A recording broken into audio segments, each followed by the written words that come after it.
नमस्कार, आपण बघत आहात क्राईमनामा महाराष्ट्र न्यूज। जर आपण चॅनलवर नवीन असाल तर कृपया चॅनल सबस्क्राइब करा, व्हिडिओ जास्तीत जास्त शेअर करा, बेल आयकॉन जरूर दाबा, यामुळे आमचे नवीन व्हिडिओ तुमच्यापर्यंत त्वरित पोहोचतील। आता वळूयात आजच्या विशेष बातमीकडे। अनैतिक मानवी वाहतूक प्रतिबंधक कक्षाची कामगिरी। वर्षभरापूर्वी पळवून नेलेल्या पीडित मुलीसह आरोपीचा लावला छडा। वर्षभरापूर्वी घनसावंगी येथून एका अल्पवयीन मुलीस फूस लावून पळवून नेणाऱ्या आरोपीस पीडित मुलीचा अनैतिक मानवी वाहतूक प्रतिबंधक कक्ष यांनी छडा लावत दोघांनाही ताब्यात घेतले। घनसावंगी बस स्थानक परिसरातील तरुणानं शहरातील एका मुलीस फूस लावून वर्षभरापूर्वी पळवलं होतं। या प्रकरणी घनसावंगी पोलीस ठाण्यात गुन्हा नोंद करण्यात आला। मात्र या दोघांचा शोध लागत नसल्यानं पोलीस अधीक्षकांनी हा गुन्हा अनैतिक मानवी वाहतूक प्रतिबंधक कक्षाकडे वर्ग केल्यानंतर या कक्षानं गुप्त बातमीदार नेमून आरोपी व पीडिता यांची माहिती काढली असता गुन्ह्यातील नमूद निष्पन्न आरोपी प्रल्हाद बंडू उर्फ शंकर लोखंडे राहणार नवीन बस स्थानकाच्या पाठीमागे घनसावंगी हा पीडित अल्पवयीन मुलीसह पैठण फाटा तालुका अंबड जिल्हा जालना येथील वीटभट्टीवर काम करत असल्याचं निष्पन्न झालंय।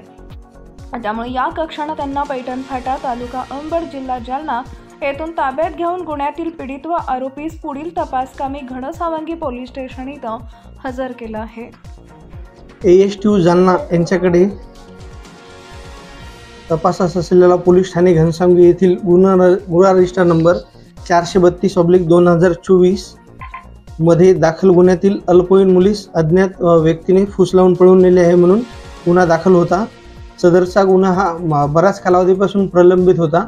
सदर गुन्ह्यातील आरोपी मिळून येत नसल्यामुळे माननीय पोलीस अधीक्षक सो यांनी सदरचा गुन्हा हा ASTU कडे तपासासाठी वर्ग केला होता।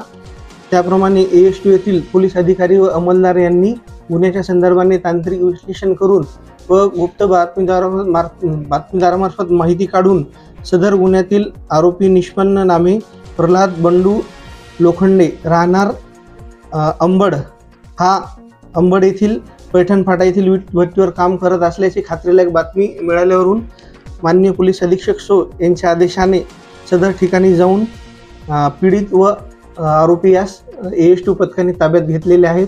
पुढील तपासाकरिता घनसावंगी पोलीस स्टेशन येथे आरोपींना हजर करत आहोत। पुन्हा एकदा विनंती, कृपया चॅनल सबस्क्राइब करा, व्हिडिओ जास्तीत जास्त शेअर करा, आपले विचार कॉमेंटच्या माध्यमातून आम्हाला जरूर कळवा।